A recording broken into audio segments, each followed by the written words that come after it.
Hello everyone! I've been playing with an XYZ printing Da Vinci Mini W3D printer and want to tell you about it.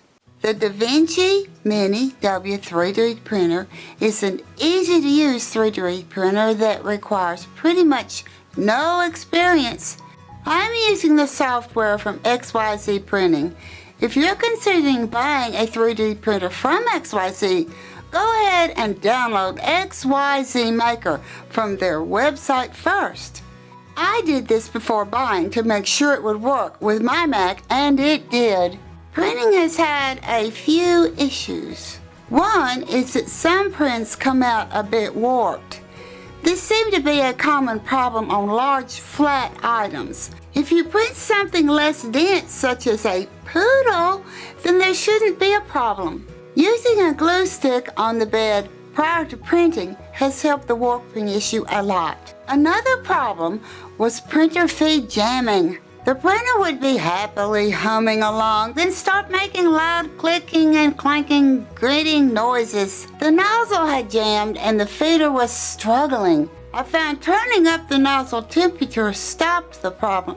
On my first prints, the filament didn't bond very well, but turning up the temperature seemed to solve this problem as well. The automatic supports wrapped and print put in by XYZ software, even when minimal, are excessive. Many 3D poodles suffered before I finally added my own supports in my 3D editor. You can see the print difference between my red poodle and blue poodle. These excessive supports use too much material and are difficult to remove, and many result in poodle breakage.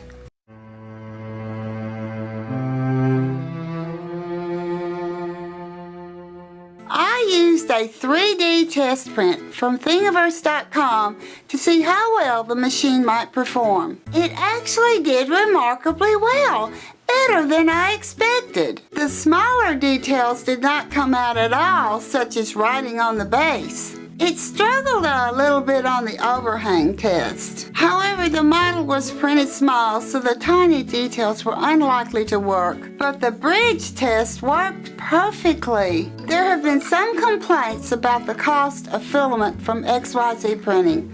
Each spool of 200 meters comes with a chip that identifies the type of filament and the amount remaining. When the chip reports empty, the printer will not feed, which means if you buy third-party filament, the printer won't recognize there's any filament at all.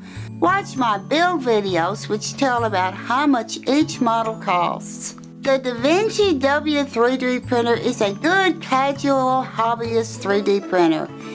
It is low cost to buy and not too expensive to run. This is a good machine to get your child who wants to try printing in 3D for fun. It works well if you wish to put together some high-tolerance prototype models on a budget. And you can print poodles! Thank you for watching. I hope you enjoyed this review of the Da Vinci Mini W3D printer. There are several examples of prints in high speed on my channel. Please subscribe to be notified when new videos are released.